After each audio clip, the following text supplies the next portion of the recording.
Coach Amber Dodd, hoopfeed.com. You kind of touched on your guards stepping up from the Southern game on Friday. How well do you think they did, and what's some things you're looking forward to for the Arizona State matchup? Yeah, I thought the first half they were really special. You win with guard play. I've heard me say that a lot. You win with guard play, you win championships with guard play and size. And, I thought our guards were really good. I was concerned about those two kids that lit them up, the other night. They had 52 of their 75 points, 5 and 20. And, tonight they went 6 for 13 and 6 for 18. So I'm going to take 12 out of 31 from those two. And, I was really proud of Jazz and Jordan, because when we were talking in the locker room after the game Friday night, before I could get anything out of my mouth, they both said, "I got this one, I got this one." So they're stepping up and being accountable, wanting the challenge. And, again, you're talking about a really special group of seniors now. And I just want them to, I want it bad for them. That's all I can tell you. I just want it really bad for all this team. This team, is a special group, but you want it as a coach. I know, you guys know, y'all think it's easy, but I know these moments can be so hard to get to. They're fleeting. You can't take them for granted. And that's what my challenge has been with this team, is trying to get them home. It's my job. I got to get them home. Vic, you have talked about Tiarra not getting bored doing the little things right, and it just seemed, in that second half she was talking about Clemson got worn down and she was establishing position and they were easy. How proud of you, that she really kind of, especially when Clemson kind of made that little run in the third quarter, she was just unstoppable. Yeah, I didn't have to empty the playbook. I had one play I was running, and tried to run a second play and ended up being a turnover, so I went right back to the next one. And I think she's got a feel and I've got a feel. We kind of know when things are rolling. And I thought our kids did a good job of post-entry passes. First half we weren't very good at that. I thought we missed her. But I thought the second half, and again, this is the time of year when T gets locked in and she's ready. And, I saw where she was eliminated off the list today for Naismith, and I can beat my head in the wall between her and Jasmine, but at the end of the day, that's fine. I think you got her attention. Y'all go ahead and make her mad. That'd be real good for me. Coach Josh Jackson, WAPT. In terms of energy and passion, how much has Tiarra meant to this team? Obviously, when she gets a block, she might stare down player or one. She's not supposed to do that, though. but just in terms of energy and passion, how much has she meant to this squad? Well, she's meant a lot to our program and a lot to all of our teams that she's been a part of. She's gotten better and better, and I think anybody that was in this room 4 years ago, where she was then to where she is now, it's just a testament to her and her work ethic, and to Coach Harris and her development of that kid. So much goes into developing young people, y'all, and it's not just the piece on the floor. Our job, we take great pride in trying to help mold and develop, help young people grow. And I think it's always an ongoing process, and sometimes they don't finish growing until after they leave, but still, that's our job. I mean, my staff, we just take great pride in that piece of coaching. And so, but on the floor now, all you got to do is look up her statistics over 4 years. You can see the impact that kid has had here at Mississippi State. There may not be another one that's impacted the game both ends of the floor like her. That's my disappointment in that. I know who's on that list, no disrespect, but they don't impact the game like she does, both ends. People might score more, might get 1 or 2 more rebounds, but they're not impacting the game on both ends of the floor like she is. And again, there's no disrespect. Those are all great players, but I think we all know the impact that she has on both ends. So she's been a lot to us, to answer your question. Vic, when I raised my hand, I was going to ask you about the Naismith thing. What do you think they're looking at? I have no idea. Again, it's all we can do is all we can do. We control the controllables, and the kid is a heck of a player.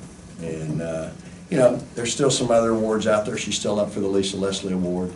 And, you know, we'll just, you know, we'll keep promoting them and doing the best job we can. But I think our kids right now are locked in. They're highly motivated. And, you know, if that gives them a little more incentive, so be it.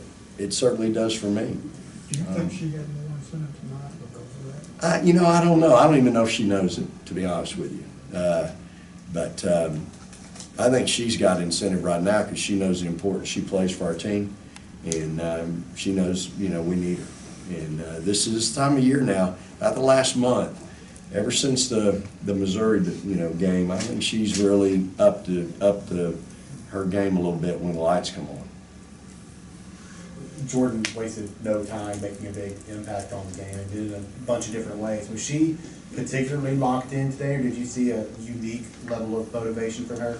No, I just think Jordan, when it's in the scout, hey, ball reversal attack, paint points, you know, those are all things that are her game. And, you know, she's got that point guard mentality. She had 4 turnovers tonight, and I just wish she'd get rid of those. She had 3 steals and 3 assists and 2 blocks. But she's got that point guard mentality, and she loves. You got to love the kid because she enjoys making the great pass as much as she does making a bucket. I mean, she's very unselfish, too unselfish in my mind sometimes. I'm trying to coach her out of those 50-50 balls because those are the ones that are getting her in trouble. But I mean, I love the kid, and she, again, that's another kid. We talk about Jazz and her assist to turnover ratio and all that, but she defends on the other end. Jordan's the same way. She's defending on the other end and usually has to get somebody's best player, and those 2 tonight had their best player. So, you know, we knew, you know, we were really concerned tonight with their traps. Their zone, their half-court zone, and they were going to trap us.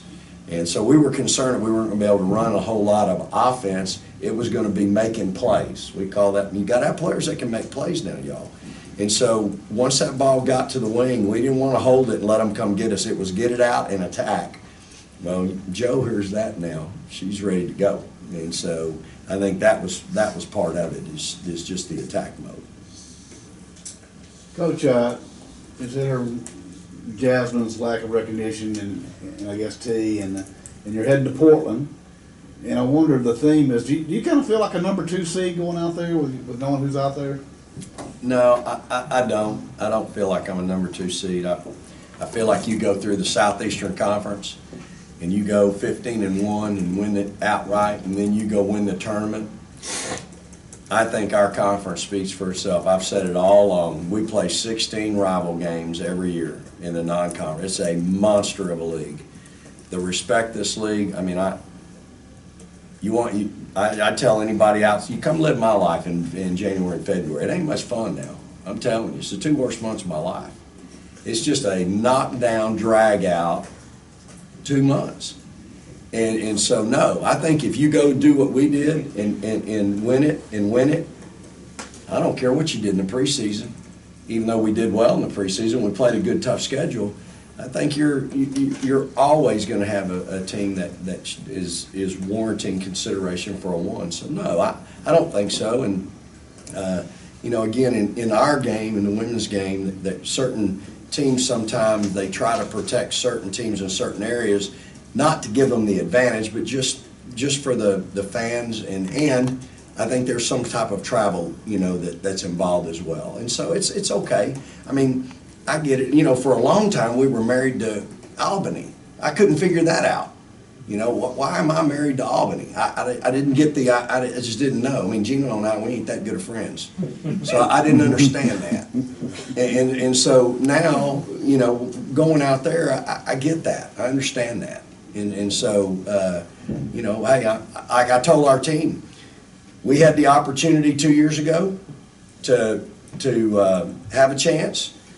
Well, we're going to have to play a really good team Friday night in Arizona State. And by the way, they play out there. You know, that's not a trip they're not used to. So, I'm very familiar with their coach and know their style extremely well. I've played them in several times, and so I know what's coming. Steve?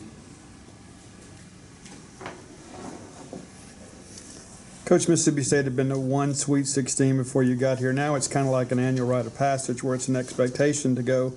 Is it one of those things now where would the fans feel like it's national championship or bust? I mean, how do you handle that?